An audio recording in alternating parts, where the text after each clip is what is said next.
유진그룹의 심장부 스카이워크 타워 70층에 위치한 회장실은 언제나 완벽한 통제 아래에 있는 듯한 인상을 주었다. 바닥부터 천장까지 이어진 통유리창 너머로 서울의 스카이라인이 장난감처럼 펼쳐져 있었고 방 안의 모든 가구는 권력과 부를 과시하듯 제자리를 지키고 있었다.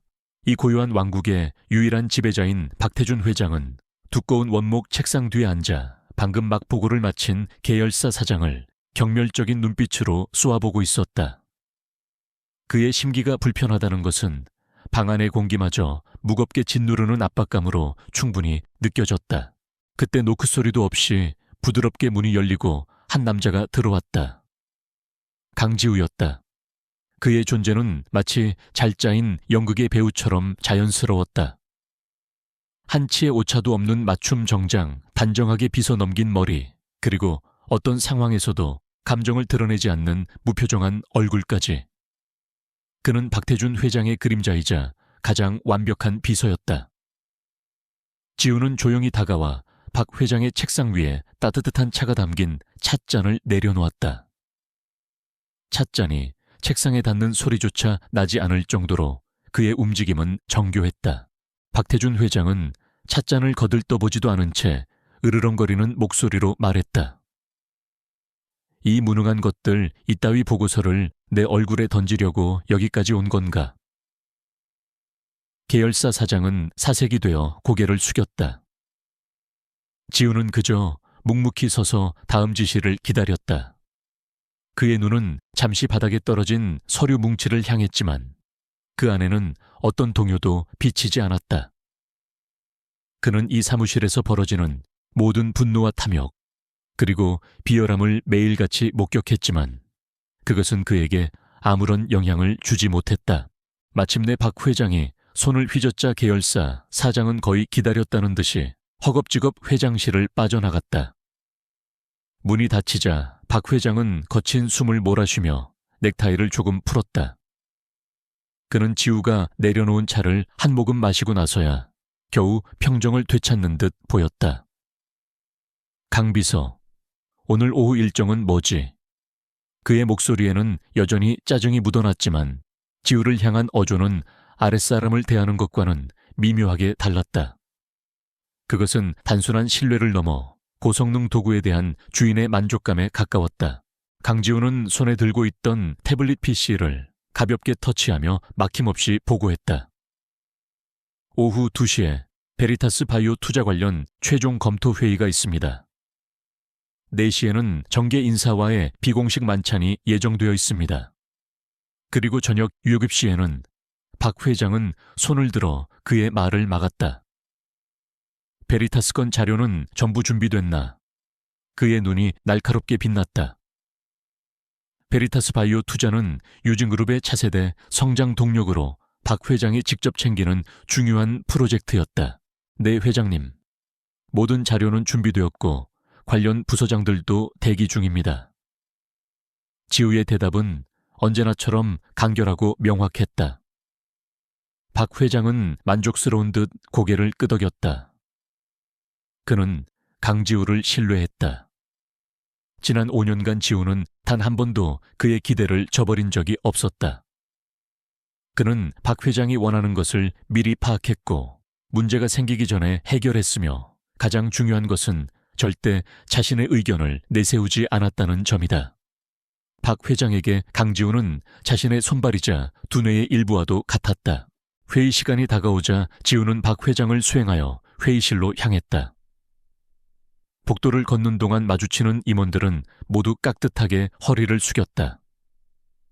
그들의 경의는 박 회장을 향한 것이었지만 그 옆에 그림자처럼 서 있는 지우의 존재감을 무시하는 사람은 아무도 없었다.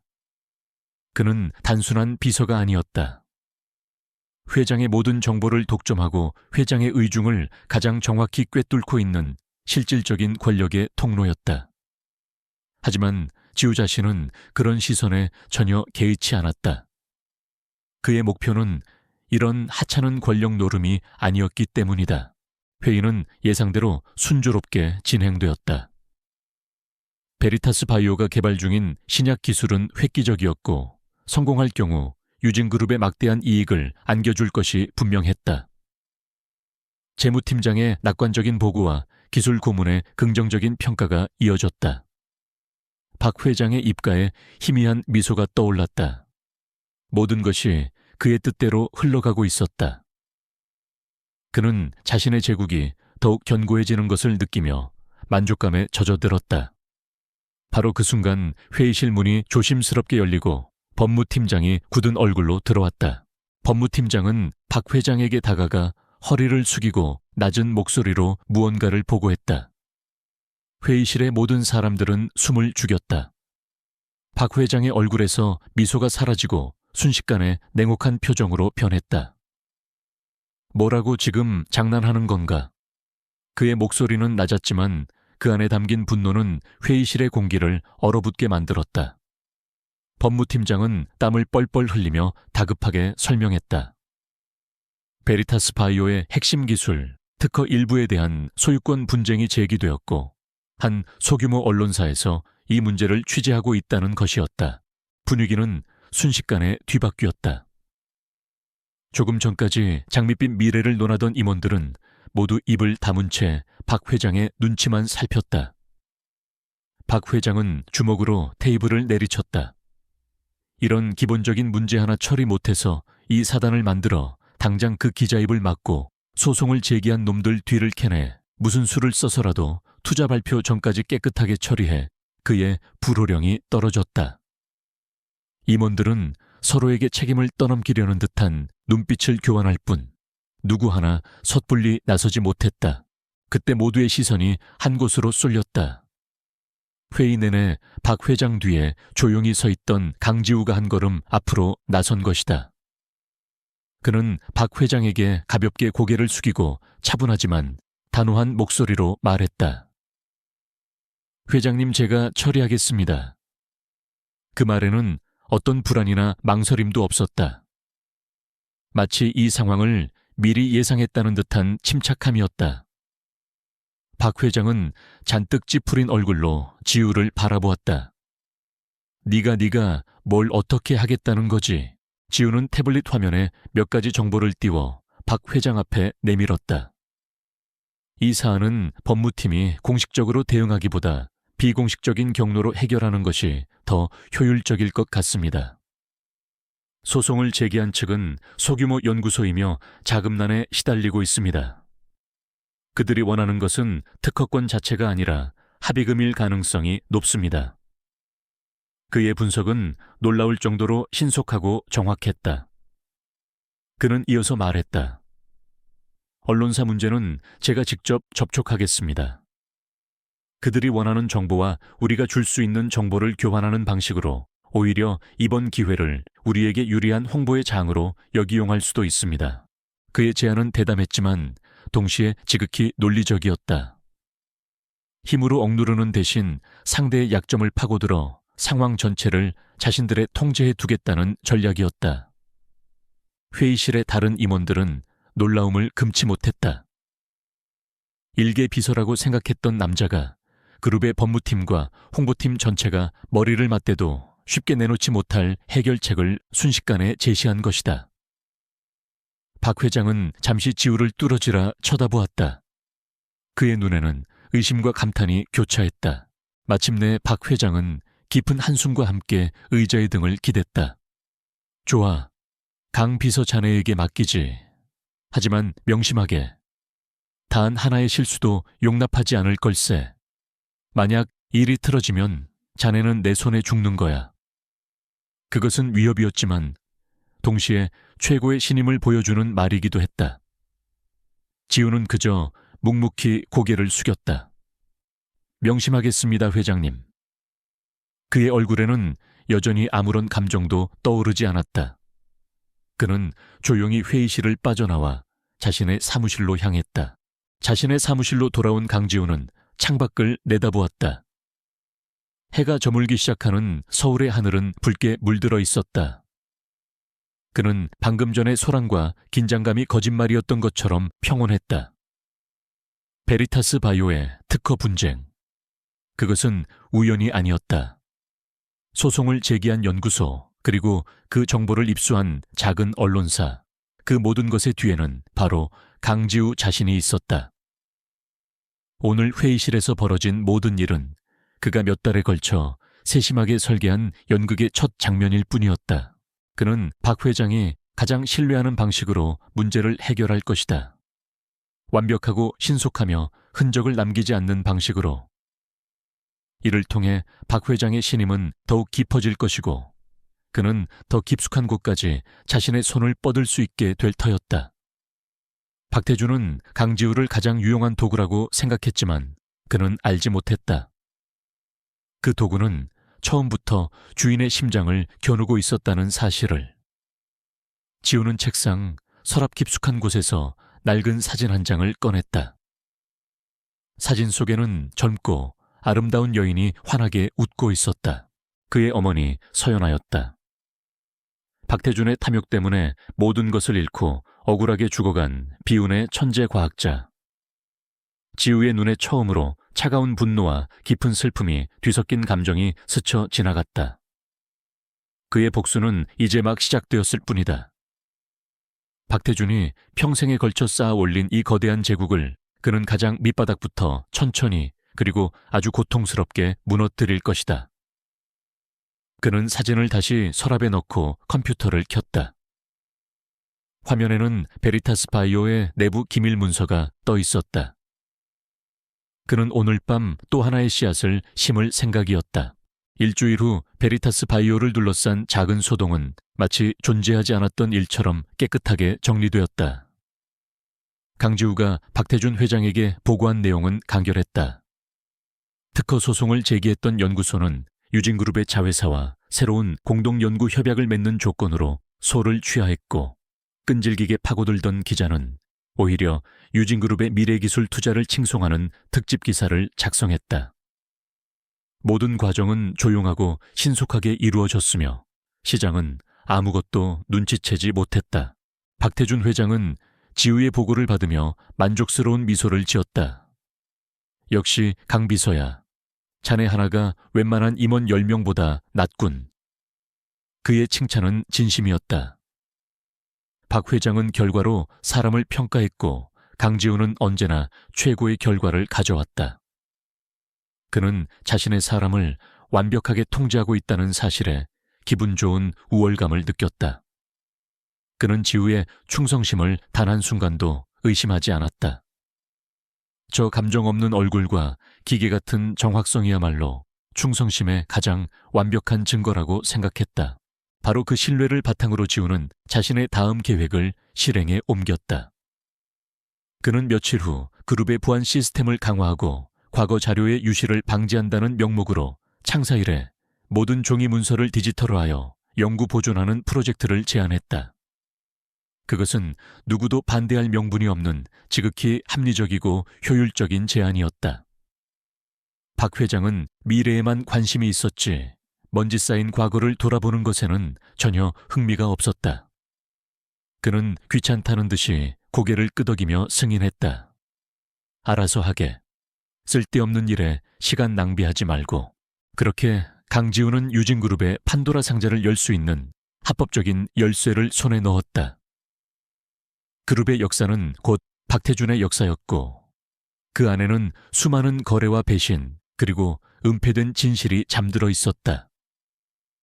지우가 찾는 것은 그중 단 하나였다. 그는 외부 용역 업체와 사내 문서관리팀으로 구성된 TF팀을 꾸려 프로젝트에 착수했다. 그리고 자신은 총괄 책임자로서 가장 오래되고 중요한 자료들이 보관된 본사 지하 3층의 특별자료 보관실을 직접 감독하기 시작했다. 특별자료 보관실은 시간의 흐름이 멈춘 곳이었다. 서늘하고 건조한 공기 속에는 낡은 종이 냄새가 가득했다. 수십 개의 거대한 서고가 미로처럼 늘어서 있었고 선반마다 회사의 초창기부터 현재까지의 기록들이 빼곡히 꽂혀 있었다. 지우는 며칠 동안 마치 성실한 사서처럼 묵묵히 서류 더미를 분류했다. 그의 머릿속에는 보관실의 설계도가 완벽하게 들어있었고 그가 찾아야 할 상자의 위치도 이미 파악이 끝난 상태였다. 그는 그저 적절한 타이밍과 목격자를 기다리고 있을 뿐이었다. 기회는 프로젝트 시작 후 닷새째 되던 날 찾아왔다. 문서관리팀의 신입 사원 한 명과 함께 가장 구석진 서고를 정리하던 중이었다. 지우는 약속된 위치에 가장 높은 선반을 가리키며 말했다. 저기 있는 상자 좀 내려주시겠습니까? 라벨이 훼손되어서 내용을 확인해야 할 것 같습니다. 신입 사원은 아무 의심 없이 이동식 계단을 밟고 올라가 뽀얗게 먼지가 쌓인 상자를 조심스럽게 꺼내 내렸다. 상자의 옆면에는 프로젝트 키메라라는 낡은 스탬프와 함께 희미하게 바랜 SYA라는 이니셜이 적혀 있었다. 상자를 받아든 지우의 손길은 미세하게 떨렸지만 그의 얼굴은 여전히 평온했다. 그는 신입사원에게 다른 구역의 정리를 지시하여 자리를 비우게 한 뒤 천천히 상자를 열었다. 그 순간 낡은 종이와 화학약품이 뒤섞인 듯한 희미한 냄새가 그의 코를 자극했다. 그 냄새는 20년 전의 기억을 봉인하고 있던 문을 거칠게 열어젖혔다. 그의 눈앞에 어머니의 연구실 풍경이 파노라마처럼 펼쳐졌다. 하얀 가운을 입고 현미경을 들여다보던 어머니의 진지한 옆모습, 그리고 자신을 발견하고 환하게 웃어주던 따뜻한 미소. 어머니 서연아는 촉망받는 생명공학자였다. 그녀는 유진그룹의 전신이었던 작은 제약회사에서 아무도 주목하지 않는 혁신적인 유전자 재조합 기술을 연구하고 있었다. 어린 지우에게 어머니의 연구실은 세상에서 가장 신비하고 재미있는 놀이터였다. 그녀는 어려운 과학 원리를 어린 아들도 이해할 수 있도록 쉬운 동화처럼 설명해주곤 했다. 지우야 엄마는 지금 아픈 사람들을 낫게 해줄 아주 특별한 열쇠를 만들고 있단다. 이 열쇠가 완성되면 아무도 병 때문에 슬퍼하지 않아도 될 거야. 그녀의 목소리는 언제나 꿈과 희망으로 가득 차 있었다. 지우는 거칠게 숨을 몰아쉬며 기억의 파도에서 벗어나려 애썼다. 그는 상자 안의 서류들을 꺼내기 시작했다. 가장 위에는 프로젝트 키메라 최종 보고서라는 제목의 문서가 있었다. 그는 빠르게 페이지를 넘겼다. 서연아가 직접 작성한 연구 계획서, 눈부신 성과를 보여주는 실험 데이터들, 그리고 프로젝트의 상업적 가치를 극대화하기 위해 예산을 초과 지원해야 한다는 내용의 품위서가 차례로 나왔다. 하지만 그 뒤에 이어진 것은 전혀 다른 내용의 문서들이었다. 프로젝트 예산이 의도적으로 과다 책정되었음을 시사하는 내부 감사팀의 비공식 메모 기술의 핵심 부분을 해외 경쟁사에 팔아넘기려 한 정황이 담긴 임원 간의 이메일, 그리고 이 모든 사실을 알게 된 서연아가 회사에 정식으로 문제를 제기했다는 내용의 회의록. 지우의 심장이 차갑게 가라앉았다.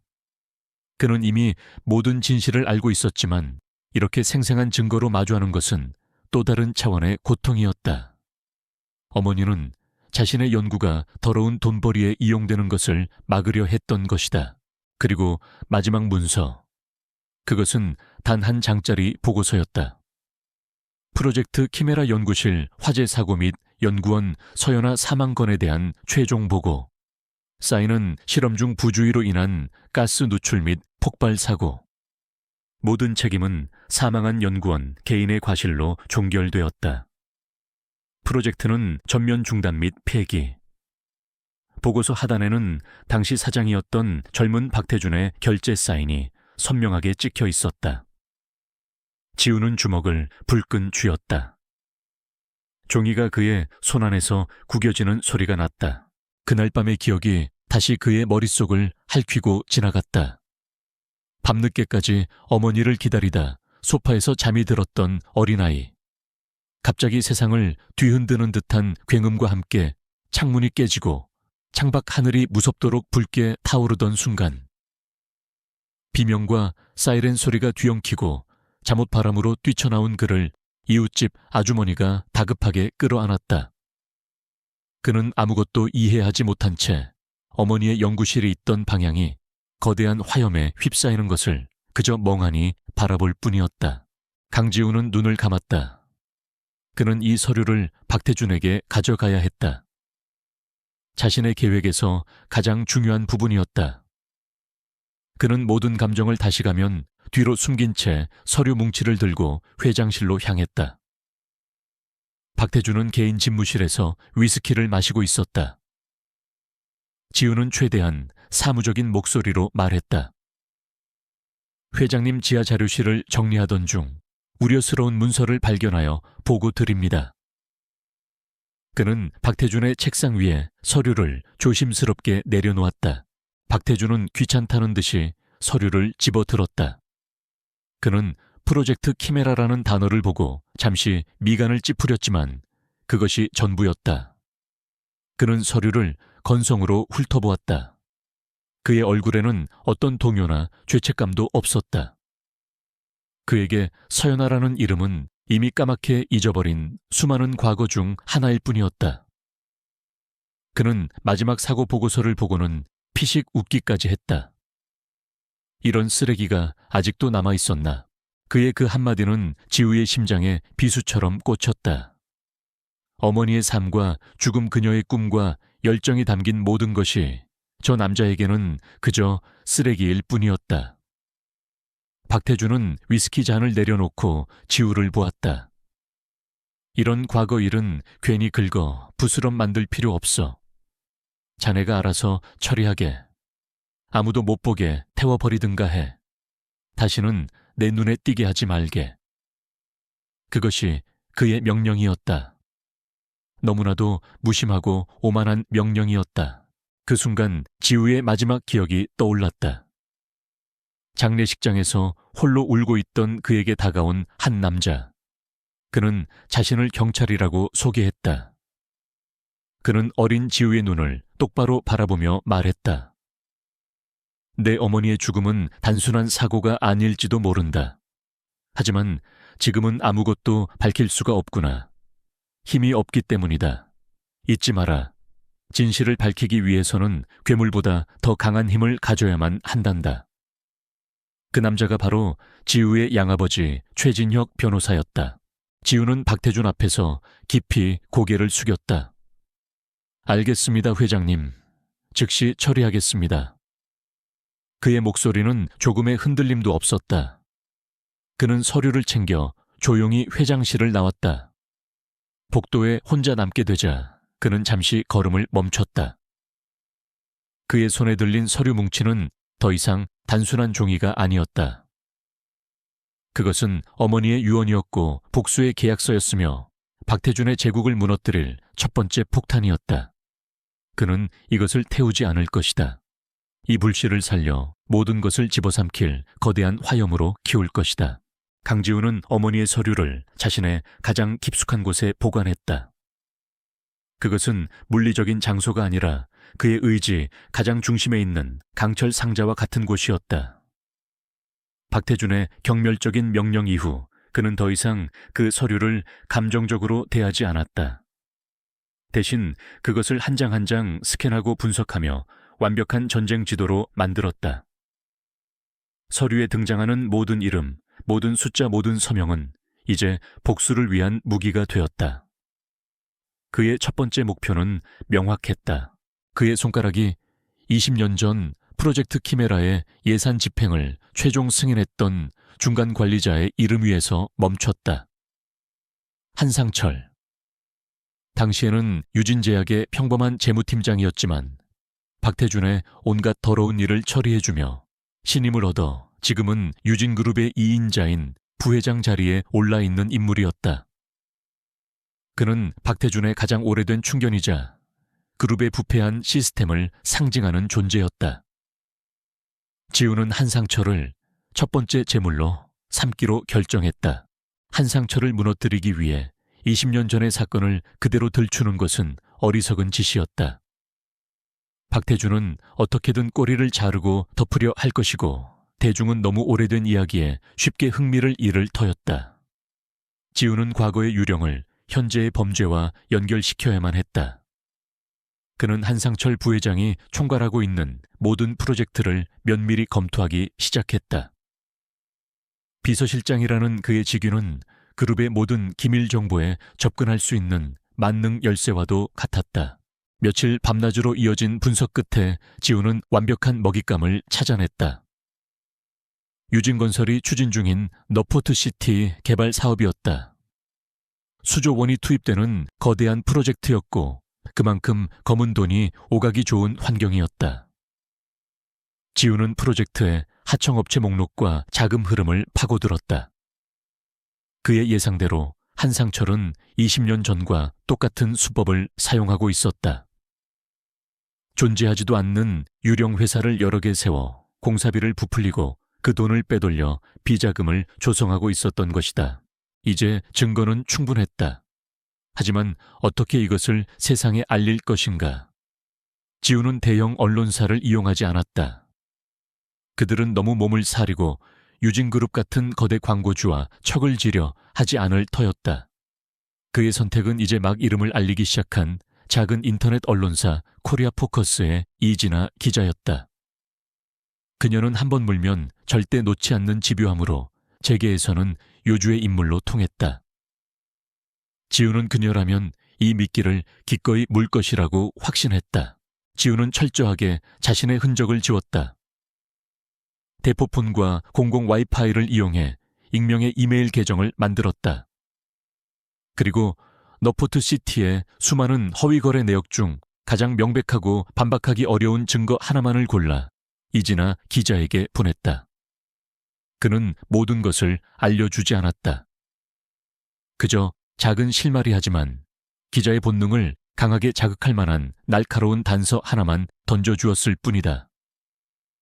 나머지는 그녀의 집요함이 알아서 파헤쳐 줄 것이었다. 이메일을 보낸 후 지우는 아무 일도 없었다는 듯이 일상으로 돌아왔다. 그는 여전히 박태준 회장의 완벽한 비서로서 하루를 보냈다.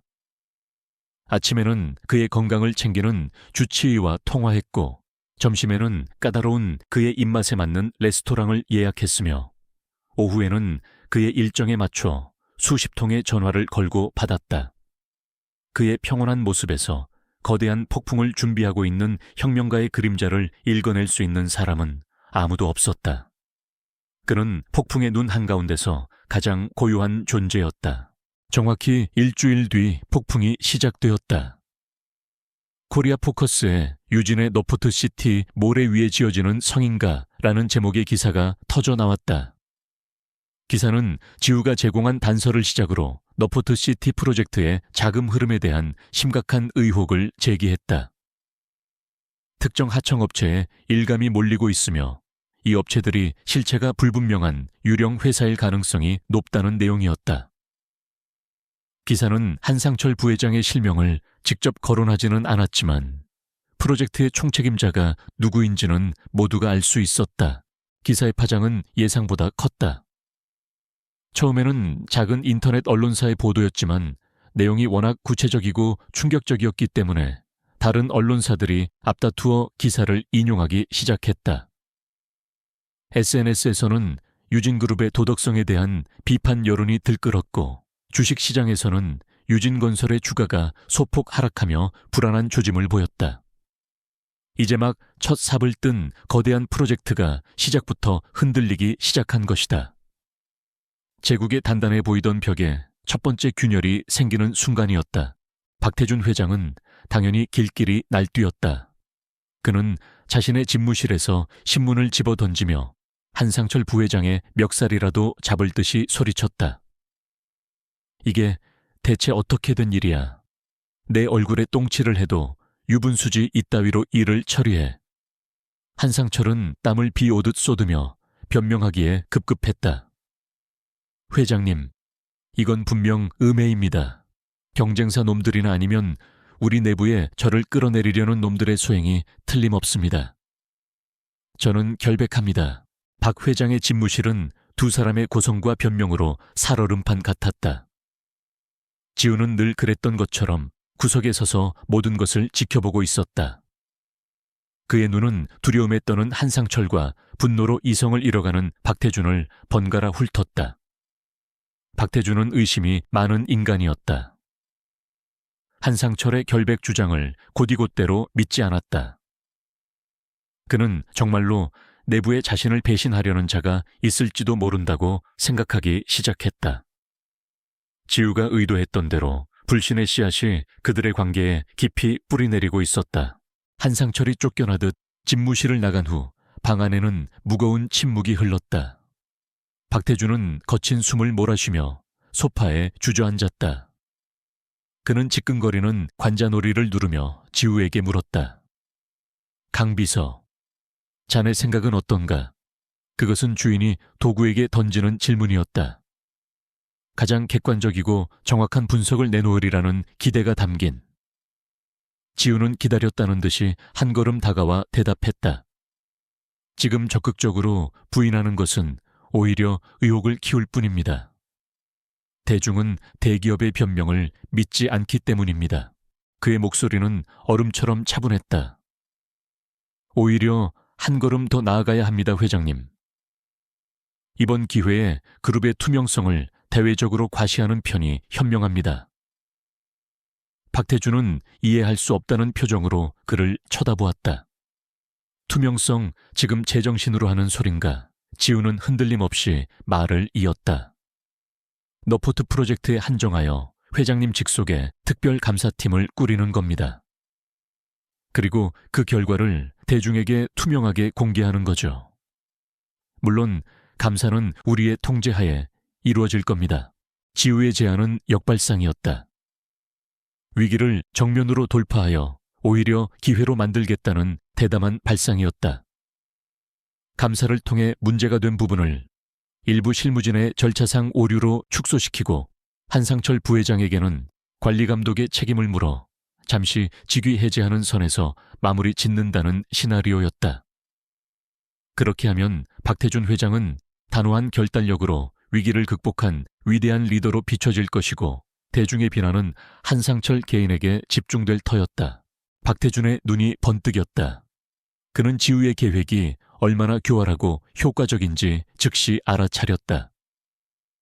자신의 손에는 피를 묻히지 않으면서 가장 오래된 신복을 희생양으로 삼아 모든 위기를 잠재울 수 있는 방법이었다. 심지어 내부의 배신자를 색출할 명분까지 얻게 된다. 그는 만족스러운 미소를 지으며 말했다. 역시 자네야. 당장 그렇게 준비하게. 감사팀의 보고는 내게 직통으로 올라와야 하네. 자네가 직접 챙기도록.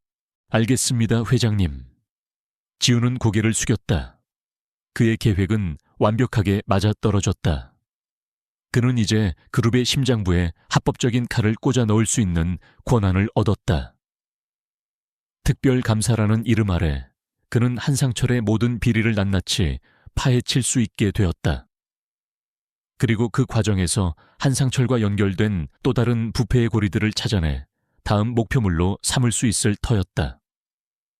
지우가 집무실을 나설 때 복도에서 방금 전까지 치욕을 당했던 한상철 부회장과 마주쳤다. 한상철은 도끼 어린 눈으로 지우를 쏘아보았다. 그는 본능적으로 이 모든 일의 배후에 저 젊고 냉정한 비서가 있다는 것을 직감했을지도 모른다. 하지만 그에게는 아무런 증거도 없었다. 지우는 그의 살기 어린 시선을 무심하게 마주했다. 그의 눈에는 어떤 감정도 담겨 있지 않았다. 동정도 조롱도 승리감도 없었다. 그저 텅 비어 있을 뿐이었다. 지우는 가볍게 목례를 하고는 그를 지나쳐 자신의 길을 갔다. 거대한 제국을 무너뜨리는 첫 번째 망치질은 성공적으로 끝났다. 한상철 부회장이 직위 해제되고 회장 직속 특별감사팀이 꾸려지자 유진그룹 내부의 공기는 살얼음판처럼 차갑게 얼어붙었다. 모두가 몸을 사렸고 서로를 의심의 눈초리로 바라보았다. 박태준 회장은 이 상황에 만족하지 않았다. 그는 한상철이라는 꼬리 하나를 자르는 것으로는 부족하다고 생각했다. 그는 자신의 제국에 감히 흠집을 낸 보이지 않는 적의 존재 자체를 참을 수 없었다. 그의 편집증적인 분노는 또 다른 사냥개를 풀어놓는 것으로 이어졌다. 그 사냥개는 그룹의 감사실장인 오정석 전무였다. 그는 국가정보원 출신으로 박태준 회장이 직접 영입한 인물이었다. 그의 주된 임무는 그룹의 정보 보안과 임직원 감찰이었지만 실질적으로는 박 회장의 사적인 명령을 처리하는 비밀 경찰과도 같은 존재였다. 그는 말이 없었고 감정을 드러내지 않았으며 목표를 위해서라면 합법과 불법의 경계를 아무렇지 않게 넘나드는 남자였다. 박 회장은 그를 자신의 집무실로 불렀다. 박태준은 창밖을 내다보며 낮은 목소리로 말했다. 쥐새끼를 찾아내. 이번 정보 유출의 배후 우리 내부에 숨어있는 그놈을 찾아내란 말이야. 무슨 수를 써서라도. 그의 목소리에는 서늘한 살기가 담겨 있었다. 오정석은 그저 그림자처럼 서서 묵묵히 고개를 끄덕일 뿐이었다. 그는 질문하지 않았다. 그에게는 오직 명령과 실행만이 존재했다. 오정석이 집무실을 나서자마자 유진그룹에 보이지 않는 감시망이 촘촘하게 펼쳐지기 시작했다. 강지우는 가장 먼저 그 변화를 감지했다. 회사 내부 네트워크의 트래픽이 미세하게 변했고 보안 등급이 높은 문서에 접근할 때마다 추가적인 인증 절차가 생겨났다. 복도를 오가는 특정 직원들의 움직임이 부자연스러웠고 그의 사무실 주변을 맴도는 시선도 느껴졌다. 그는 오정석의 사냥이 시작되었음을 직감했다. 하지만 그의 심장은 조금도 동요하지 않았다. 그는 이 순간을 이미 수십 번이나 머릿속으로 시뮬레이션했고 완벽한 대응책을 준비해둔 상태였다. 오정석의 감사팀은 유령처럼 움직였다. 그들은 코리아 포커스의 이진아 기자 주변을 샅샅이 뒤졌지만 익명으로 철저히 보호된 제보자의 흔적을 찾는 것은 불가능했다. 결국 그들은 수사 방향을 내부로 돌렸다. 그들은 기사가 터지기 직전 한 달 동안 너포트시티 프로젝트의 민감한 파일에 접근했던 모든 사람의 목록을 작성했다. 그 목록에는 당연히 프로젝트 책임자들과 임원들, 그리고 비서실장인 강지우의 이름도 포함되어 있었다. 오정석은 강지우를 가장 먼저 의심하지는 않았다. 그는 박태준 회장의 절대적인 신임을 받는 인물이었고 그에게는 동기가 없어 보였다. 오정석은 이번 사건을 그룹 내부의 권력 다툼으로 규정했다. 한상철 부회장에게 원한을 가졌거나 그의 자리를 노리는 자의 소행일 가능성이 가장 높다고 판단했다. 그는 목록에 있는 다른 임원들을 중심으로 은밀한 뒷조사를 시작했다. 그들의 통화 기록, 금융거래 내역 사적인 만남까지 모두 감시 대상이 되었다. 지우는 오정석의 움직임을 손바닥처럼 읽고 있었다. 그는 감사팀이 자신에게 접근해 올 때를 대비해 치밀한 덫을 설치했다. 그는 일부러 자신의 다음 타겟이 될 만한 인물을 오정석의 레이더에 올려놓았다. 그 인물은 박영진 전무이사였다. 박영진은 야심이 강하고 평소 한상철 부회장과 사사건건 부딪히며 심한 경쟁 관계에 있었기 때문에 누구라도 그를 범인으로 의심하기에 충분했다. 지우는 박영진을 완벽한 희생양으로 만들기로 했다. 지우는 자신의 최고 관리자 권한을 이용해 서버의 접속 기록을 교묘하게 수정했다. 그는 박영진 전무가 너포트시티의 기밀 파일에 접속한 시간을 실제보다 더 길게 늘리고 접속 횟수도 여러 차례 더 추가했다. 마치 박영진이 무언가 정보를 빼내기 위해 여러 번 시도한 것처럼 보이도록 조작한 것이다. 그것만으로는 부족했다. 그는 결정적인 증거를 심어야만 했다. 그는 박영진이 알지 못하는 그의 개인 클라우드 저장소에 암호화된 파일 조각 하나를 몰래 심어두었다. 그 파일은 언뜻 보기에는 경쟁사의 신규 사업 계획서처럼 보였다. 하지만 디지털 포렌식 전문가가 분석하면 그 안에서 너포트시티의 비자금 내역과 일치하는 몇 개의 키워드를 발견할 수 있도록 설계되었다. 이 모든 작업은 단 몇 분 만에 아무런 흔적도 남기지 않고 이루어졌다. 지우는 오정석이라는 사냥개가 자신이 던져준 뼈다귀를 기꺼이 물 것이라고 확신했다. 의심 많은 사냥개일수록 눈앞에 보이는 먹잇감에 더 쉽게 현혹되는 법이니까 며칠 후 오정석이 지우의 사무실을 찾아왔다. 예고 없는 방문이었다. 그는 아무런 표정 없는 얼굴로 소파에 앉아 마치 일상적인 대화를 나누는 것처럼 입을 열었다. 강 비서님, 요즘 회사 분위기가 뒤숭숭하군요. 지우는 하던 일을 멈추고 그를 향해 돌아앉았다. 그러게 말입니다, 오 실장님. 빨리 안정을 되찾아야 할 텐데요. 그의 대답은 지극히 평범하고 원론적이었다. 두 사람 사이에는 팽팽한 긴장감이 흘렀다. 오정석은 본론으로 들어갔다. 얼마 전 지하 자료실에서 오래된 서류를 발견하셨다고 들었습니다. 회장님의 지시로 진행한 문서 디지털화 작업의 일환이었다고요. 그의 눈은 지우의 반응을 살피려는 듯 날카롭게 빛났다. 지우는 태연하게 대답했다. 네, 맞습니다. 혹시 그 건과 관련해서 문제가 있었습니까? 오정석은 잠시 말을 끊었다. 그는 지우의 얼굴에서 아주 작은 동요라도 찾아내려 했지만 그의 얼굴은 완벽한 가면과도 같았다. 아닙니다. 절차를 확인했을 뿐입니다. 오정석은 화제를 돌렸다. 이번 정보 유출 건에 대해서는 어떻게 생각하십니까? 강 비서님께서는 회장님을 가장 가까이서 보좌하시니 남다른 시각이 있으실 것 같아서요. 그것은 명백한 떠보기였다.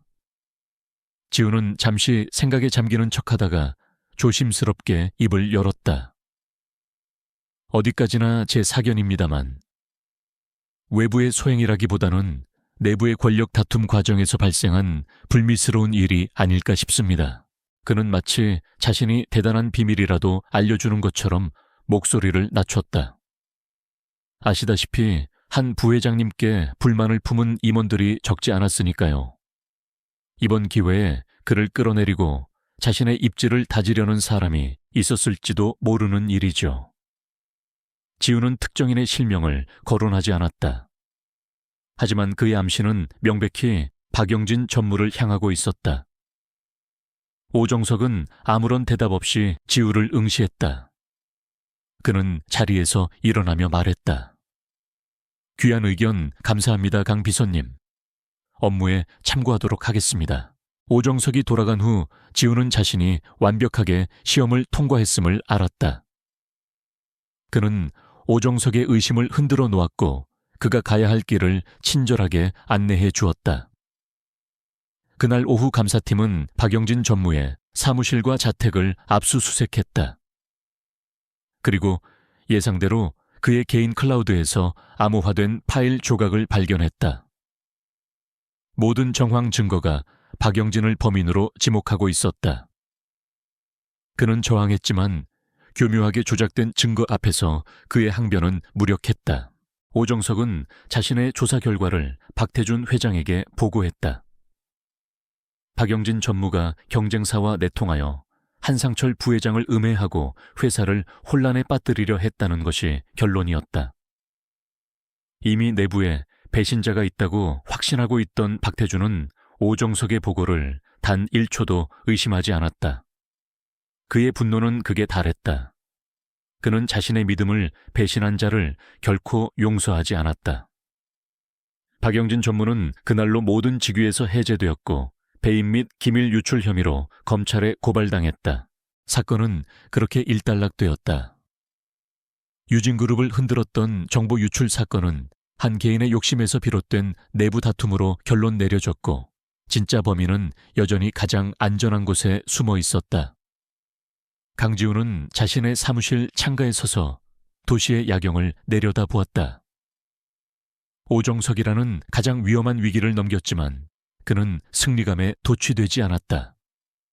이것은 단지 시작일 뿐이었다. 그는 스스로 만든 혼란 속에서 다음 사냥감을 고르기 시작했다. 제국은 이제 안에서부터 썩어 들어가기 시작했다. 유진그룹 내부에 피비린내 나는 숙청이 지나간 후 거짓된 평화가 찾아왔다. 박영진 전무라는 희생양을 삼킴으로써 박태준 회장의 분노는 잠시 가라앉았고 오정석의 감시망도 수면 아래로 잠복했다. 하지만 강지우는 이것이 폭풍전의 고요함에 불과하다는 것을 알았다. 혼자서 거대한 제국을 상대하는 것에는 한계가 있었다. 내부를 흔드는 것만으로는 박태준이라는 괴물의 숨통을 완전히 끊을 수 없었다. 그에게는 외부의 칼이 필요했다. 그는 주말을 이용해 도시 외곽에 한적한 수목권을 찾았다. 평범한 방문객처럼 보였지만 그의 발걸음은 약속된 장소를 향하고 있었다. 수목권 가장 깊숙한 곳에 위치한 작은 찻집에서 한 중년 남자가 그를 기다리고 있었다. 온화한 인상과 따뜻한 눈매를 가졌지만 곧게 편 허리와 다부진 어깨는 그가 평범한 삶을 살아오지 않았음을 보여주었다. 그는 지우의 양아버지이자 전직 강력계 형사 출신의 변호사 최진혁이었다. 최진혁은 지우가 맞은편에 앉자 따뜻한 찻잔을 건네며 나지막이 말했다. 위험한 외줄타기는 이제 그만하면 안 되겠니? 박태준은 네가 생각하는 것보다 훨씬 더 교활하고 잔인한 놈이다. 그의 목소리에는 아들에 대한 깊은 걱정이 묻어났다. 지우는 말없이 차를 한 모금 마셨다. 그의 눈빛은 흔들림이 없었다. 이제 와서 멈출 수는 없습니다, 아버지. 그리고 이제부터는 외줄이 아닐 겁니다. 두 번째 줄을 걸어야 할 때가 왔습니다. 그것은 두 사람이 오래전부터 계획해온 다음 단계를 의미했다. 내부에서의 파괴와 함께 외부에서 사법 시스템의 칼날이 박태준의 목을 겨누게 만드는 것. 이를 위해서는 그 어떤 외압에도 흔들리지 않을 정의감과 야망을 동시에 가진 검사가 필요했다. 최진혁은 이미 적임자를 마음속에 정해두고 있었다. 그는 찻잔을 내려놓으며 말했다. 서울중앙지검의 김민준 검사라고 있다. 젊지만 강단 있고 특히 재벌들의 편법과 비리를 증오하는 놈이지. 아마 그 녀석이라면 이 사건을 물고 늘어질 거다. 김민준 검사는 법조계에서 유명한 독사였다. 그는 배경도 연줄도 없었지만 오직 실력 하나로 그 자리까지 올라왔다. 그는 타협을 몰랐고 거대 로펌의 정관유 변호사들 앞에서도 절대 물러서는 법이 없었다. 그는 세상을 바꿀 수 있는 큰 사건에 목말라 있었다. 최진혁은 김민준 검사의 그런 성향이라면 20년이나 지난 묵은 사건 파일 속에서 거대한 먹잇감의 냄새를 맡을 수 있을 것이라 확신했다. 지우는 아버지의 판단을 믿었다. 그럼 그에게 미끼를 던져주시죠.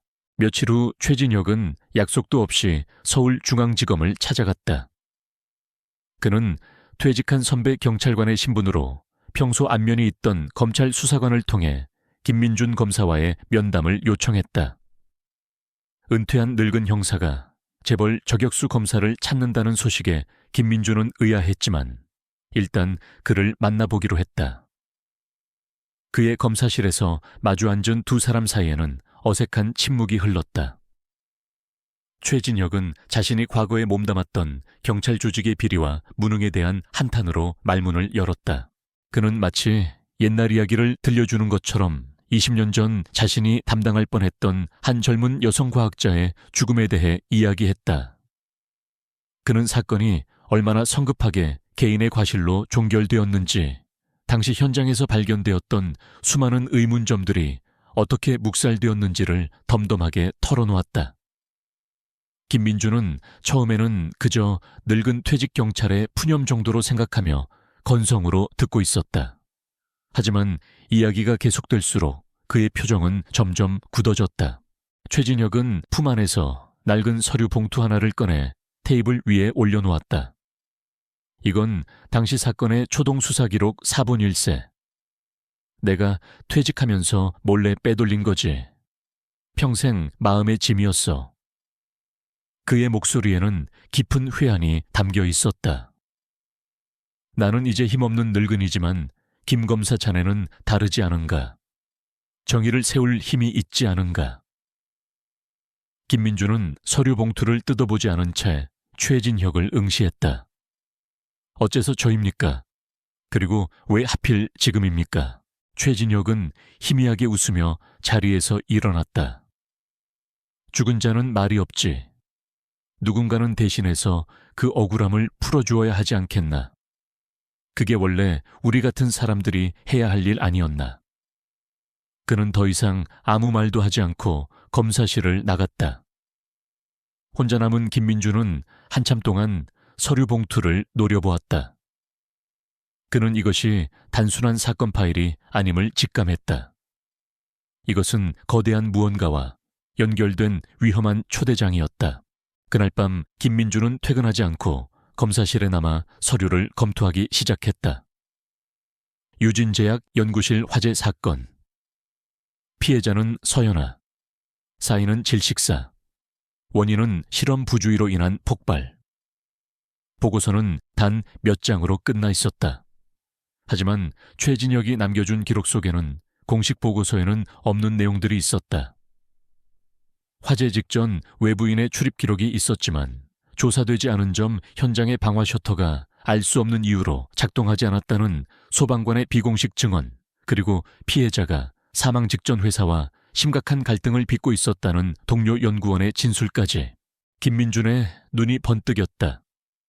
이것은 단순한 사고가 아니었다. 완벽하게 은폐된 살인 사건일 가능성이 높았다. 그는 밤을 새워 관련 자료들을 파고들었다. 20년 전 유진제약의 주가 흐름, 당시 프로젝트 책임자들의 현재 위치, 그리고 사건을 담당했던 경찰관들의 승진 기록까지. 그가 조각들을 맞추어 갈수록 거대한 그림이 드러나기 시작했다. 모든 것이 유진그룹과 박태준 회장을 향하고 있었다. 그는 거대한 괴물의 꼬리를 발견한 것이다. 하지만 그는 섣불리 움직이지 않았다. 상대는 대한민국을 움직이는 거대 재벌이었다. 어설프게 칼을 휘둘렀다가는 칼이 부러지는 것은 물론 자신의 검사 인생까지 끝장날 수 있었다. 그에게는 더 확실한 증거, 박태준의 심장을 겨눌 수 있는 더 날카로운 창이 필요했다. 그는 며칠을 고민했다. 그의 마음속에서 정의감과 현실적인 두려움이 치열하게 싸웠다. 결심을 굳힌 것은 주말 아침이었다. 그는 TV 뉴스에서 사회공헌 활동을 하며 인자한 미소를 짓고 있는 박태준 회장의 모습을 보았다. 온갖 비리와 범죄를 저지르고도 존경받는 기업가로 포장된 저 위선적인 얼굴을 보는 순간 그의 마음속에서 무언가 뜨거운 것이 치밀어 올랐다. 그는 더 이상 망설이지 않기로 했다. 이것은 자신의 검사 인생을 걸 만한 싸움이었다. 그는 신뢰하는 후배 수사관에게 전화를 걸었다. 20년 전 유진제약 서연아 연구원 사망사건 내사팀을 꾸려서 조용히 파기 시작해. 언론이나 외부에 절대 새어나가면 안 돼. 이건 우리끼리만 아는 비밀 수사야. 전화기 너머로 후배의 당황한 목소리가 들려왔지만 김민준의 목소리는 단호했다. 그는 전화를 끊고 창밖을 보았다. 거대한 빌딩 숲 너머로 유진그룹의 스카이워크 타워가 보였다. 그는 이제 보이지 않는 전쟁의 두 번째 전선을 열었다. 강지우의 내부 교란과 김민준의 외부 압박 두 개의 칼날이 이제 하나의 목표를 향해 움직이기 시작했다. 김민준 검사의 비밀 내사는 조용했지만 그 파장은 결코 작지 않았다. 그는 20년 전 화재 현장에 출동했던 소방관들을 수소문에 만나기 시작했다. 대부분은 이미 은퇴하여 평범한 노년을 보내고 있었지만 그들의 기억 속에는 공식 보고서에 기록되지 않은 작은 의문점들이 남아 있었다. 그중 한 퇴직 소방관이 결정적인 증언을 했다. 당시 화재 진압을 어렵게 만들었던 고장난 방화 셔터가 사실은 정기 점검을 마친 지 불과 일주일도 되지 않은 새 것이었다는 사실이었다. 이 작은 증언 하나는 김민준에게 확신을 주었다. 그는 서연아 연구원 사망 사건을 단순 변사 사건에서 혐의점 있음으로 전환하고 정식으로 내사팀을 꾸려 수사에 착수했다. 극비리에 진행되었지만 박태준의 귀는 검찰청 내부 깊숙한 곳까지 닿아 있었다. 그의 정보원은 김민준이 20년 전 사건 관계자들의 소재를 파악하고 있다는 사실을 즉시 보고했다. 박태준은 그제야 이것이 단순한 해프닝이 아님을 깨달았다. 누군가가 의도적으로 자신의 과거를 파헤치고 있었다. 분노와 불안이 뒤섞인 감정이 그의 이성을 마비시켰다. 그는 자신의 제국에 작은 흠집이라도 내는 것을 용납할 수 없었다. 특히 그의 완벽한 성공 신화의 토대를 이루고 있는 가장 어두운 비밀이 드러나는 것은 상상조차 할 수 없는 일이었다. 그는 즉시 오정석을 호출했다. 그의 목소리는 강철처럼 차갑고 단단했다. 20년 전 그날 밤 현장에 있던 경비원 놈. 이름이 뭐였지? 오정석은 잠시의 망설임도 없이 대답했다. 권영철입니다. 현재는 강원도 끝에 있는 작은 어촌 마을에서 낚시터를 운영하며 살고 있습니다. 박태준의 눈이 뱀처럼 번뜩였다. 그놈이 입을 열면 모든 게 시끄러워져. 찾아가. 다시는 헛소리를 짓거릴 생각도 못하도록 만들어. 필요하다면 영원히 입을 다물게 해도 좋아. 그것은 명백한 살인교사였다. 하지만 오정석의 얼굴에는 아무런 변화도 없었다. 그는 기계처럼 고개를 숙이고는 조용히 집무실을 나섰다. 박태준은 자신이 코너에 몰리고 있다는 사실을 인정하고 싶지 않았다. 그는 힘으로 모든 것을 억누를 수 있다고 굳게 믿고 있었다. 그것이 그의 성공 방식이었고 또한 그의 가장 큰 약점이기도 했다. 하지만 그는 몰랐다. 그의 모든 움직임이 거대한 체스판 위에서 상대방에게 낱낱이 읽히고 있다는 사실을. 강지훈은 박태준이라는 인간을 5년 동안 연구했다. 그는 박 회장의 심리를 완벽하게 꿰뚫고 있었다. 압박을 받으면 그는 더 교활해지는 것이 아니라 더 폭력적으로 변한다는 것을.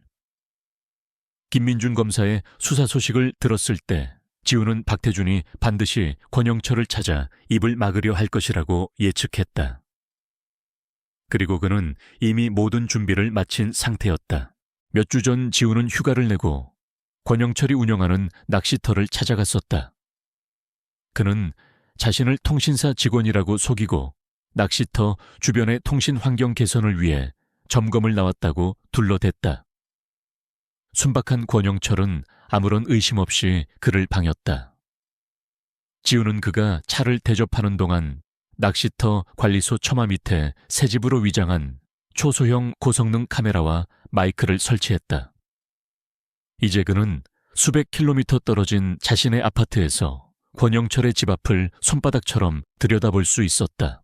오정석이 움직이기 시작했다는 보고를 받은 날 밤 지훈은 자신의 아파트에 있는 비밀 통제실에 앉아 있었다. 수십 개의 모니터가 벽면을 가득 채우고 있었고 그중 하나에 권영철의 낚시터 관리소 모습이 실시간으로 비치고 있었다. 그는 와인잔을 기울이며 마치 영화를 감상하듯 침착하게 화면을 응시했다. 그는 사냥꾼이 덫을 놓고 먹잇감이 걸려들기를 기다리는 심정이었다. 그리고 얼마 지나지 않아 검은색 세단 한 대가 낚시터의 좁은 길로 들어서는 것이 보였다. 차에서 내린 것은 오정석과 그의 부하 한 명이었다. 그들의 모습은 한적한 어촌 마을의 풍경과 전혀 어울리지 않는 위압감을 풍겼다. 낚시터 관리소의 낡은 문이 열리고 권영철이 겁에 질린 얼굴로 그들을 맞았다. 그는 20년 만에 찾아온 불청객의 정체를 단번에 알아보았다. 그의 얼굴은 새하얗게 질려 있었다. 지훈은 모니터에 볼륨을 높였다. 오정석의 목소리가 스피커를 통해 선명하게 흘러나왔다. 오정석은 처음에는 아주 정중했다. 그는 고급 양주가 담긴 상자를 내밀며 말했다. 회장님께서 보내신 선물입니다. 오랜 세월 변치 않는 의리를 지켜주셔서 늘 고맙게 생각하고 계십니다. 권영철은 뒷걸음질치며 떨리는 목소리로 말했다. 이런 거 받을 수 없습니다. 저는 아무것도 모릅니다. 그의 두려움은 화면을 뚫고 나올 듯 생생했다. 오정석의 얼굴에서 미소가 사라졌다. 그는 권영철에게 한 걸음 다가서며 목소리를 낮췄다. 요즘 검찰에서 쓸데없는 짓을 하고 다닌다는 소문이 들리더군요. 혹시라도 옛날 일을 궁금해하는 사람이 찾아오거든 우리가 약속했던 대로만 대답하시면 됩니다. 아주 안타까운 사고였다고 말입니다. 그의 목소리는 부드러웠지만 그 안에는 칼날 같은 위협이 숨어 있었다. 그는 권영철의 어깨를 친근하게 두드리며 말을 이었다. 따님이 곧 대학에 들어간다고 들었습니다. 참 대견하겠어요. 그 똑똑한 아이의 미래가. 아주 작은 말실수 하나 때문에 망가지는 일은 없어야 하지 않겠습니까? 그것은 명백한 협박이었다. 권영철의 다리가 풀리며 그 자리에 주저앉았다. 그는 울먹이며 빌기 시작했다. 제발 목숨만 살려주십시오. 저는 아무 말도 하지 않겠습니다. 절대로 무덤까지 가져가겠습니다. 오정석은 만족스러운 표정으로 그를 내려다보았다. 그는 임무를 완수했다. 그는 부에게 눈짓을 하고는 미련 없이 돌아섰다. 검은색 세단이 먼지를 일으키며 사라지고 관리소 앞에는 무너진 권영철의 흐느낌만이 남았다. 지우는 자신의 모니터에 녹화된 모든 영상을 여러 개의 저장 장치에 백업했다. 오정석의 얼굴, 그의 목소리 박태준 회장을 언급하며 권영철의 딸을 위협하는 모든 내용이 한치의 오차도 없이 기록되었다. 이것은 더 이상 20년 전의 낡은 증거가 아니었다. 바로 지금 이 순간 벌어지고 있는 명백한 증거인멸 교사와 협박 범죄의 현장이었다. 박태준이 스스로 자신의 목에 올가미를 거는 순간이었다. 지우의 입가에 처음으로 희미하고 차가운 미소가 떠올랐다. 그는 지금까지 박태준이 정해놓은 판 위에서 위태로운 춤을 춰왔다. 하지만 이제 상황이 바뀌었다. 그는 게임의 판도를 뒤집을 수 있는 가장 강력한 카드를 손에 쥐었다. 그는 더 이상 방어할 필요가 없었다. 이제부터는 그가 공격의 시간과 장소를 결정할 것이다. 그는 암호화된 영상을 자신의 양아버지에게 전송했다. 그리고 짧은 메시지를 덧붙였다. 괴물이 덫에 걸렸습니다. 이제 사냥을 시작할 시간입니다. 강지우가 보낸 암호화된 영상 파일은 김민준 검사의 수사실에 떨어진 한겨울의 벼락과도 같았다. 영상을 확인한 김민준과 그의 수사팀은 분노를 감추지 못했다. 20년이라는 세월을 넘어 거대 기업의 회장이 여전히 폭력적인 방식으로 진실을 은폐하려 드는 모습은 법치주의에 대한 정면 도전이었다.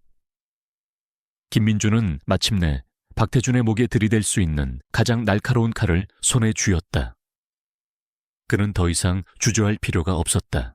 김민준은 즉시 박태준 회장과 오정석 실장에 대한 체포영장과 유진그룹 본사에 대한 압수수색 영장을 청구했다.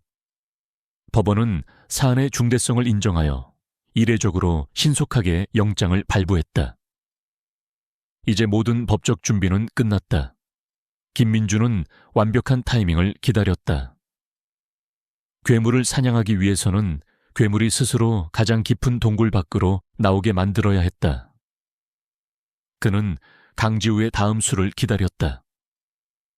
그리고 그 신호는 예상보다 빨리 전혀 다른 전선에서 터져나왔다. 지우는 이제 박태준에게 생각할 시간을 주지 않기로 했다. 그는 박태준을 혼란과 공포의 소용돌이 속으로 몰아넣어 이성적인 판단을 할 수 없게 만들어야 했다.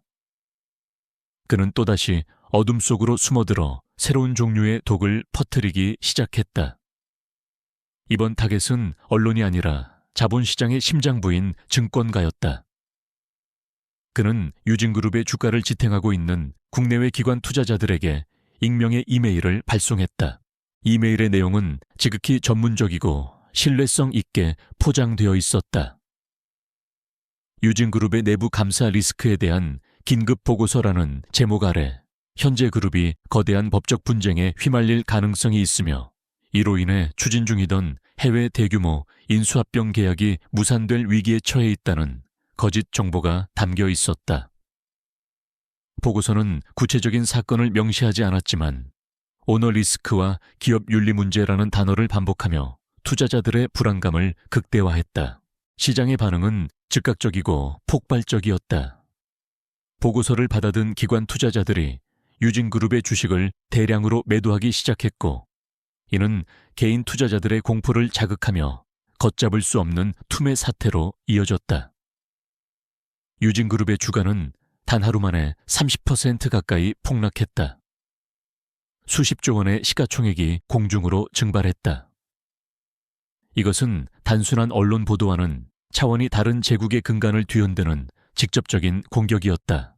박태준은 평생 처음 겪는 금융테러에 가까운 공격에 이성을 잃었다. 사방에서 전화가 빗발쳤고 이사들은 패닉에 빠졌다. 그는 비상이사회를 소집했지만 뾰족한 대책이 나올 리 없었다. 그는 이 모든 것이 자신을 흔들기 위한 보이지 않는 적의 공격임을 직감했다. 그는 이대로 물러설 수 없었다. 그는 자신의 건재함을, 그리고 유진그룹의 견고함을 시장에 증명해 보여야만 했다. 그는 자리에서 벌떡 일어나 소리쳤다.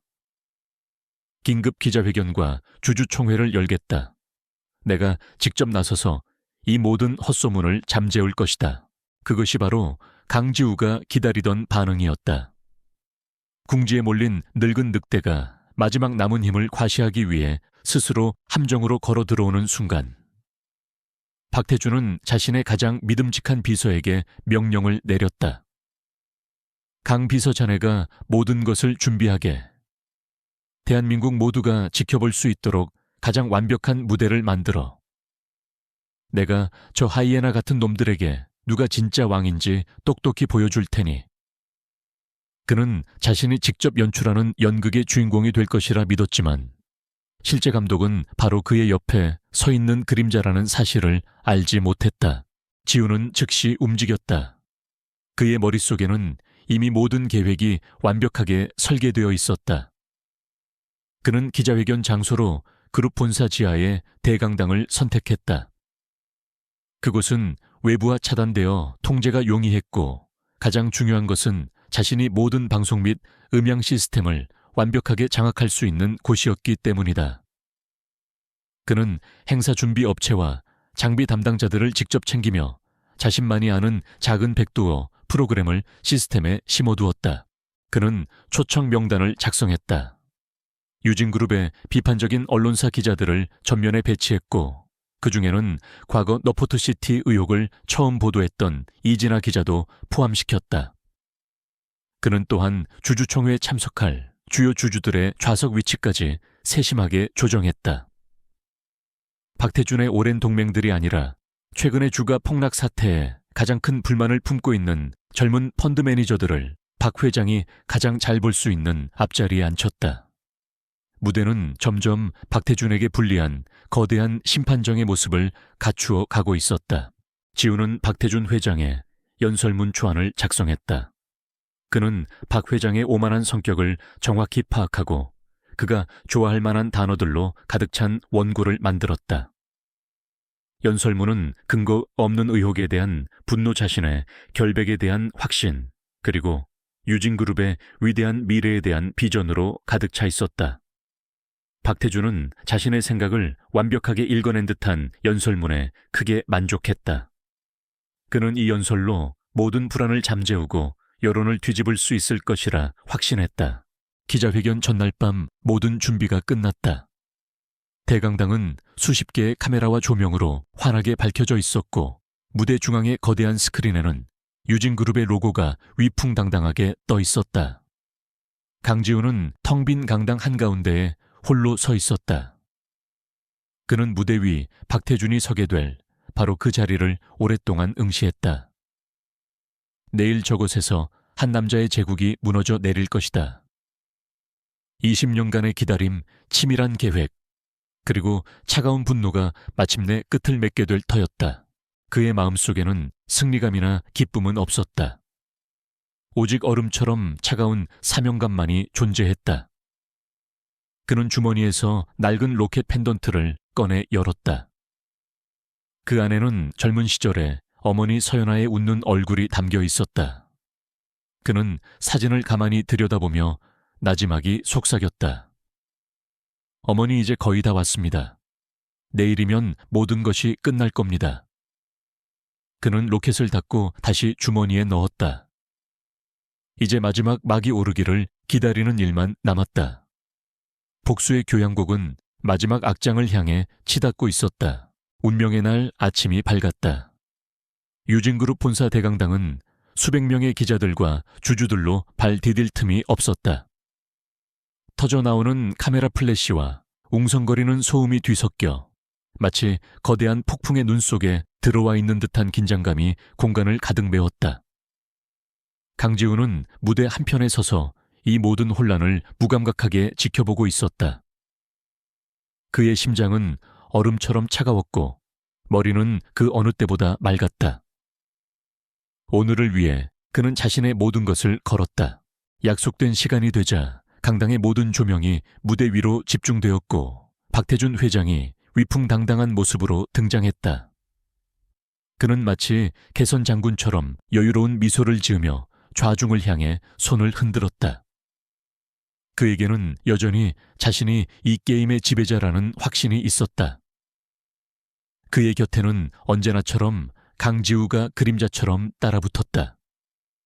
박태준은 연단에 서기 전 지우에게 신뢰가 담긴 눈빛을 보내며 작게 고개를 끄덕였다. 지우 역시 가볍게 목례로 화답했다. 그것은 충성스러운 부하가 보내는 마지막 경의의 표시였다. 박태준은 마이크 앞에 서서 준비된 연설을 시작했다. 그의 목소리는 카리스마가 넘쳤고 좌중을 압도하는 힘이 있었다. 존경하는 주주 여러분, 그리고 언론인 여러분. 최근 우리 유진그룹을 둘러싼 악의적인 소문들로 인해 심려가 크셨을 줄로 압니다. 하지만 오늘 저는 이 자리에서 분명히 말씀드립니다. 그 모든 것은 우리 유진의 성장을 시기하는 비겁한 자들의 음해일 뿐입니다. 그의 선동적인 연설에 일부 주주들 사이에서 박수소리가 터져 나왔다. 그는 계속해서 유진그룹에 빛나는 미래와 자신의 위대한 업적에 대해 열변을 토했다. 그는 자신이 얼마나 정직하게 기업을 일구어 왔으며 이번 위기를 어떻게 돌파하여 더 큰 도약을 이룰 것인지를 역설했다. 그는 완벽한 배우였다. 그의 영의에 속아 넘어간 일부 사람들은 정말로 모든 것이 잘 해결될 것이라는 희망을 품기 시작했다. 강지훈은 그의 연기를 차가운 눈으로 지켜보았다. 높이 올라갈수록 추락의 고통은 더 커지는 법이었다. 연설이 절정에 달했을 때 박태준은 의기양양하게 외쳤다. 이제 여러분께 우리 유진의 흔들리지 않는 미래를 증명할 데이터를 보여드리겠습니다. 그는 무대 뒤편에 거대한 스크린을 향해 손짓했다. 계획대로라면 다음 분기 예상 수익을 보여주는 화려한 그래프가 화면에 나타나야 했다. 바로 그 순간 무대 옆 암전 속에 숨어있던 지우가 자신의 노트북에서 조용히 엔터키를 눌렀다. 복수의 서막이 오르는 신호였다. 스크린이 잠시 깜빡이더니 암흑으로 변했다. 강당 안이 술렁이기 시작했다. 박태준은 당황하며 기술팀이 있는 쪽을 향해 짜증 섞인 눈빛을 보냈다. 단순한 기술적 실수라고 생각한 것이다. 잠시 기술적인 문제가 있는 것 같군요. 그가 어색하게 상황을 수습하려던 바로 그 순간 스피커에서 날카로운 소음과 함께 익숙한 목소리가 흘러나왔다. 회장님 너포트 시티, 비자금 건은 정말 이대로 덮어도 괜찮겠습니까? 목소리의 주인공은 얼마 전 직위 해제된 한상철 부회장이었다. 그것은 강지우가 특별감사를 진행하며 몰래 녹음해두었던 파일이었다. 강당은 순식간에 찬물을 끼얹은 듯 조용해졌다. 기자들은 무섭게 키보드를 두드리기 시작했고 주주들은 믿을 수 없다는 표정으로 서로를 쳐다보았다.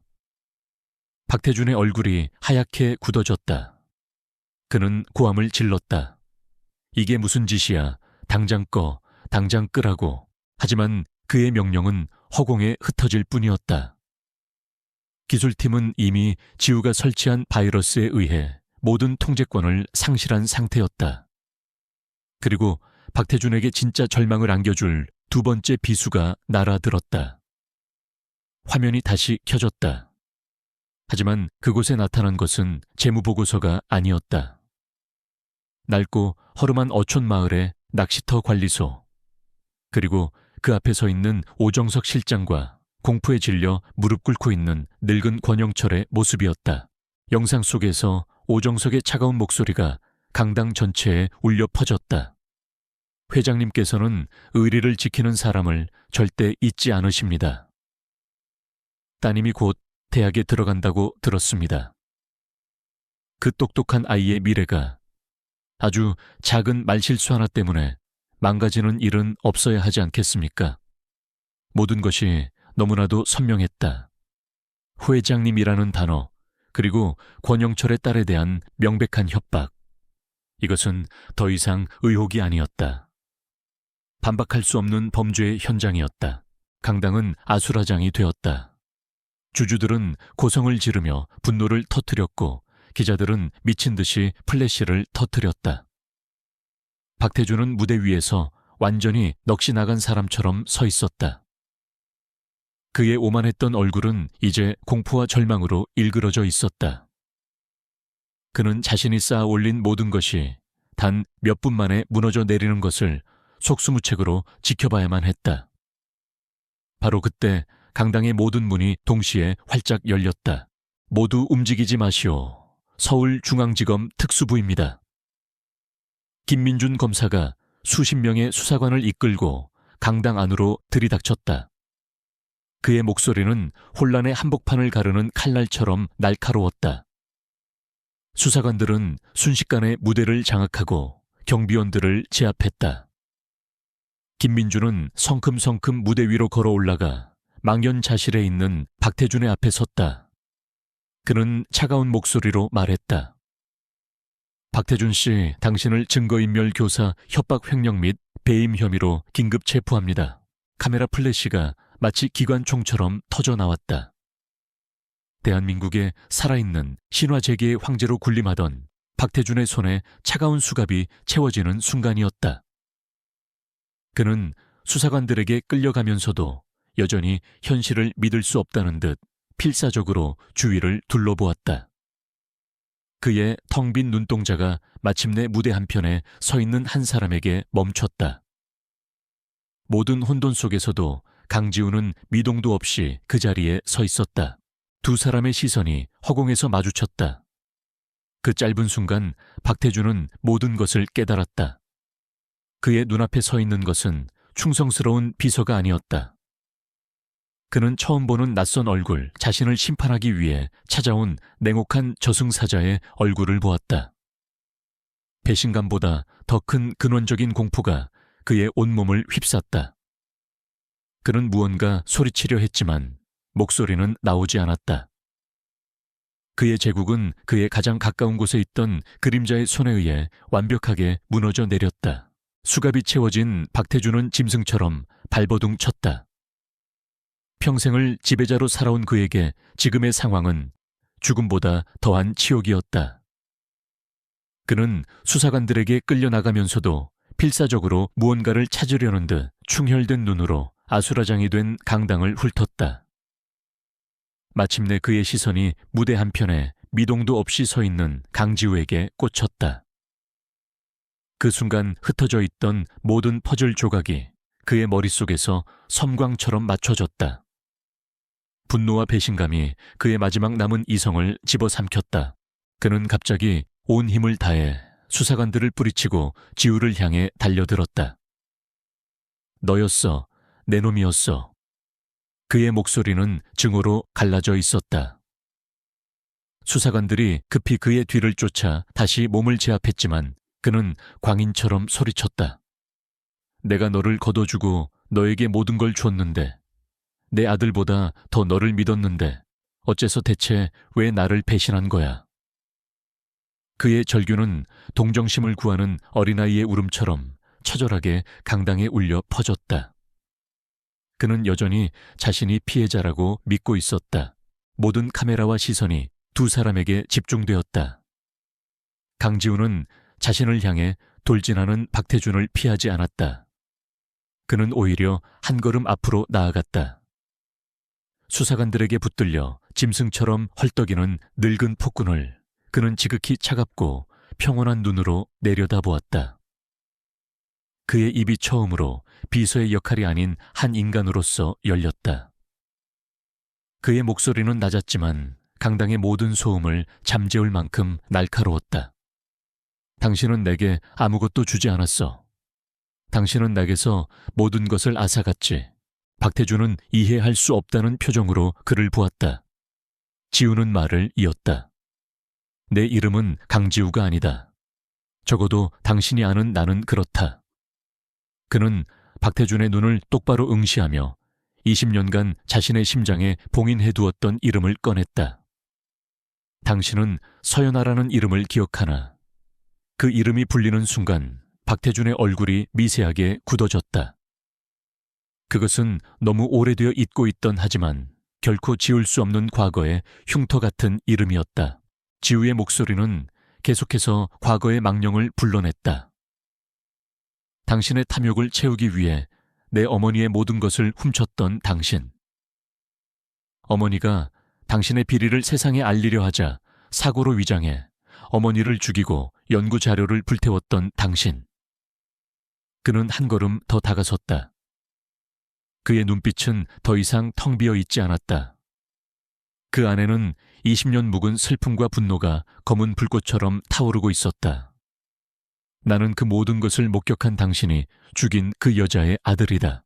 아들이라는 단어가 박태준의 귓가에 벼락처럼 내리꽂혔다. 그의 동공과 걷잡을 수 없이 흔들리기 시작했다. 서연아, 그 똑똑하고 그래서 더 귀찮았던 여자 연구원. 자신의 비자금 조성을 눈치채고 따지러 왔던 그 성가신 여자. 그리고 깔끔하게 처리했다고 생각했던 그 사고. 박태준은 필사적으로 기억을 더듬었다. 그리고 마침내 그는 지우의 무표정한 얼굴 위로 20년 전 그 여자의 얼굴을 희미하게 겹쳐보았다. 그 깨달음은 그의 영혼을 송두리째 파괴했다. 자신을 무너뜨린 것이 평생의 숙적이나 거대한 정치 세력이 아니었다는 사실. 자신의 발밑에서 얌전하게 기어다니던 벌레 까맣게 잊고 있던 과거의 희생자가 낳은 복수의 화신이었다는 진실. 그것은 그의 거대한 자존심이 감당할 수 있는 수준의 패배가 아니었다. 그는 자신의 손으로 자신의 파멸을 5년 동안 공들여 키워온 셈이었다. 지우의 마지막 말이 그의 무너진 정신에 쐐기를 박았다. 당신이 내 어머니의 연구실을 불태우던 그날 밤, 당신은 내 세상 전부를 불태웠다. 당신은 작은 실수를 묻어버렸다고 생각했겠지. 하지만 당신이 한 짓은 당신 자신의 무덤을 파는 씨앗을 심은 것이었다. 지난 20년간 내가 숨쉬고 공부하고 살아온 이유는 오직 이 순간 바로 오늘을 위해서였다. 당신의 모든 것을 당신이 가장 자랑스러워하는 것부터 가장 밑바닥까지 내 손으로 처절하게 무너뜨리기 위해. 박태준의 얼굴에서 모든 표정이 사라졌다. 그는 더 이상 분노하지도 소리치지도 않았다. 대신 그는 갑자기 웃기 시작했다. 처음에는 작은 헛웃음이었지만 이내 미친 사람처럼 광기 어린 웃음으로 변했다. 하하. 그녀의 아들, 서연아의 아들이었어. 그는 웃음을 멈추지 못하고 실성한 사람처럼 같은 말만 중얼거렸다. 그의 정신은 마침내 현실의 무게를 이기지 못하고 완전히 부서져 내렸다. 그의 다리에 힘이 풀리며 그는 그대로 바닥에 주저앉았다. 한때 대한민국을 호령하던 제국의 황제는 이제 침을 흘리며 실없이 웃는 초라한 노인일 뿐이었다. 수사관들은 당황하며 그를 일으켜 세우려 했지만 그는 이미 저항할 의지조차 상실한 상태였다. 그들은 결국 축 늘어진 그를 거의 들다시피 하여 강당 밖으로 끌고 나갔다. 기자들은 이 충격적인 광경을 한 장면도 놓치지 않으려는 듯 미친 듯이 카메라 셔터를 눌러댔다. 모든 것이 끝났다. 강당에는 승자도 패자도 없었다. 오직 거대한 파멸의 흔적만이 남아 있었다. 강지우는 텅 빈 무대 위에 홀로 서 있었다. 그의 얼굴 위로 마침내 뜨거운 눈물 한 방울이 흘러내렸다. 그것은 슬픔의 눈물이 아니었다. 20년 동안 자신을 짓눌러왔던 지독한 복수라는 굴레에서 벗어나는 해방의 눈물이었다. 그는 주머니 속 로켓을 꺼내 어머니의 얼굴을 보았다. 그의 길고 어두웠던 약속은 마침내 지켜졌다. 박태준의 제국이 무너져 내린 그날의 충격은 대한민국 전체를 뒤흔들었다. 유진그룹의 주가는 휴지 조각이 되었고 그룹은 채권단의 손에 넘어가 해체에 가까운 구조조정에 들어갔다. 정신 이상 증세를 보이며 재판을 회피하려던 박태준은 결국 법의 심판대에 섰고 수많은 범죄 혐의가 인정되어 무기징역을 선고받았다.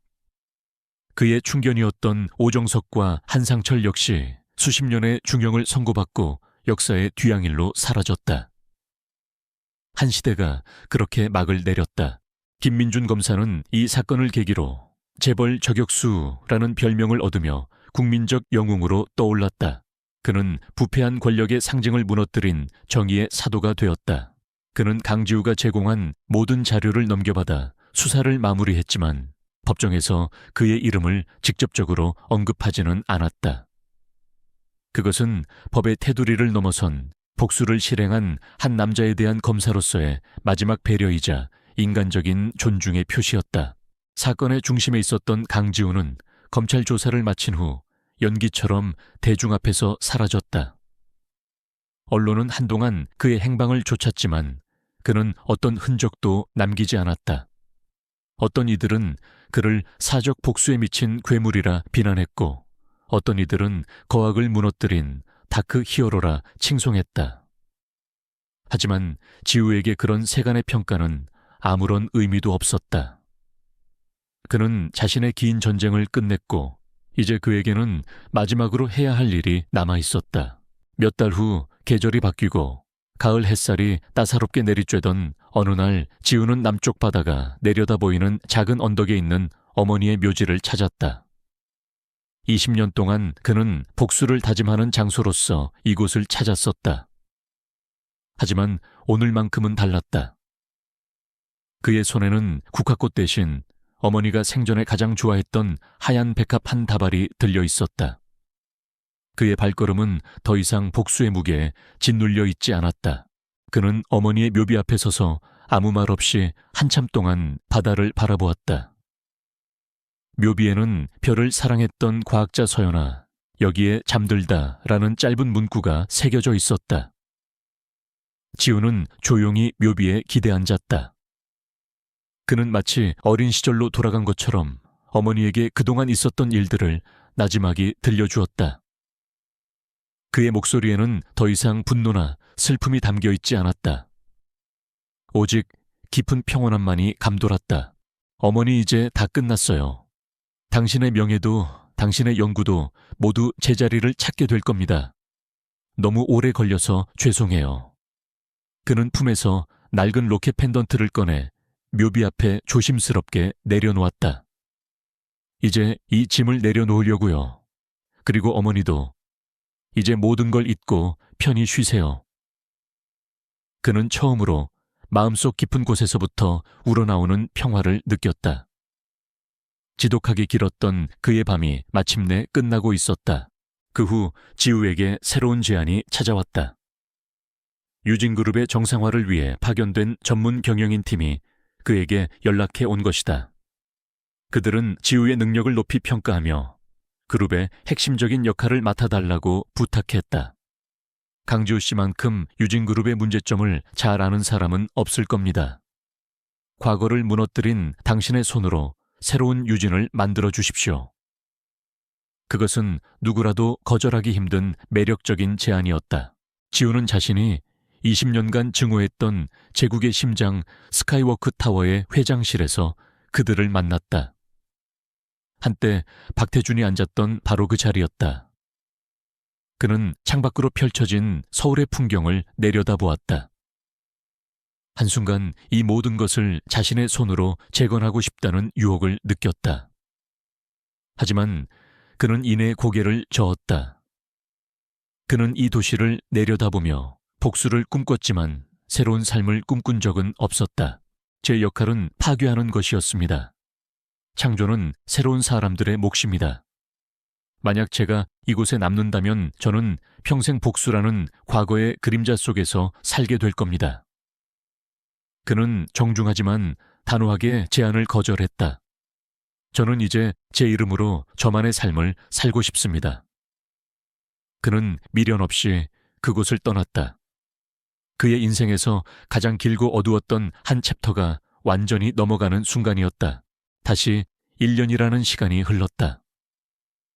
한 대학의 작은 연구실 창밖으로는 젊은 학생들의 웃음소리가 가득했다. 강지우는 더 이상 딱딱한 정장 대신 편안한 셔츠와 면바지 차림이었다. 그는 작은 벤처기업을 창업하여 젊은 과학도들의 혁신적인 아이디어를 지원하고 사업화하는 일을 하고 있었다. 그의 얼굴에서는 과거의 냉혹한 그림자를 찾아볼 수 없었다. 대신 온화하고 여유로운 미소가 자리 잡고 있었다. 그의 책상 위에는 양아버지 최진혁이 보내온 사진이 놓여 있었다. 아내와 함께 환하게 웃으며 여행을 즐기는 모습이었다. 사진 밑에는 아들아 자랑스럽다. 행복하게 살아라. 는 짧은 메시지가 적혀 있었다.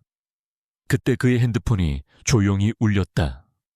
그가 후원하는 한 학생이 새로운 유전자 치료 기술 개발에 성공했다는 소식이었다. 한때 그의 어머니가 꿈꾸었던 사람을 살리는 기술이었다. 지우는 창밖을 내다보았다. 캠퍼스는 가을 햇살 아래 황금빛으로 물들어 있었다. 그는 복수를 위해 자신의 모든 것을 바쳤지만 결국 그 끝에서 새로운 희망을 발견했다. 파괴의 끝에서 그는 마침내 창조의 기쁨을 배우고 있었다. 지독했던 폭풍우는 완전히 지나갔고 그의 인생에 새로운 새벽이 밝아오고 있었다. 그는 조용히 미소 지었다. 길고 길었던 복수의 여정은 마침내 진정한 평화와 함께 끝을 맺었다.